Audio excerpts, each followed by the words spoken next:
Hi, Ask team. You know, the stress that comes from this season of storms that we face can leave us feeling uncertain, anxious, and afraid. And what makes it even more difficult is that not only do you have to navigate your own household through this time, but you guys have been entrusted with the lives of others that are in your care. No doubt the stress and the anxiety can feel insurmountable at times. Susan C. Anthony is a well known author, and she and her husband Dennis enjoy sailing. A few years ago, they bought their neighbor's 25-foot sailboat. As it turned out, they were about 10 days late getting their boat put in the water that year.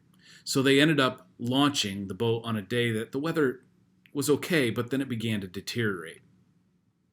The weather got a little better for a day or so, but then the forecast was calling for this big storm to hit. So they found a place called Bear Cove, which was billed as a very secure cove for anchorage. So Dennis and Susan both set their anchors, and then they just decided to hunker down for the night.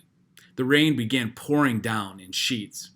Around midnight, they were awakened by a violent wind that came down the mountains above the cove. The boat began to ominously sway back and forth, and it sent everything flying. Dennis and Susan scrambled outside with a light. They checked their anchor lines. Everything seemed secure. Their depth sounder showed that they were still at their original depth of 60 feet. Again, everything seemed okay, and they went back to sleep. At 2 in the morning, they were awakened again by a series of wind gusts coming down the mountain. With gusts of now up to 60 miles per hour and above, they had never been in such a violent storm. They said it was absolutely terrifying. All through the night and into the next afternoon, it just wailed. Dennis and Susan knew that if their anchors failed and began to drag, their boat would go adrift and be smashed into the rocks, and they would likely lose their lives. As they waited for the storm to pass, all they could do was to pray. They were praying that their anchor would hold, and they would just wait on God. Despite their terror, they were securely anchored. The holding ground in the darkness below was excellent. Now, their anchor was invisible. They couldn't see what was going on 60 feet down below them. Now, they could feel the violence of the wind on the surface, but as it turned out, their anchor held, and they made it through that storm.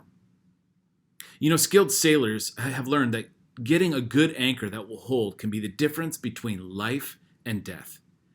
I share all of that with you because there's a powerful verse of the Bible that speaks to this truth in our lives. Hebrews 6:19 says, "We have this hope as an anchor for the soul, firm and secure." In other words, we have this hope in God that can be an anchor for our souls, and it will hold, and it will be firm and secure. Now, what that metaphor is actually conveying is this. No matter how chaotic our world gets, no matter how crazy the individual circumstances in our lives can get, no matter who disappoints you, betrays you, or even leaves you, no matter what the economy does, no matter what you're up against, there is one thing that you can count on all day long and through the darkest night of the soul. And that is, if you have a relationship with God and you fully put your faith in Him, then He is your anchor. And your anchor is absolutely going to hold. Ask Air Team, we thank you so much for all that you're doing. Our church is praying for you all, and we're praying that your anchors will hold in this very trying time.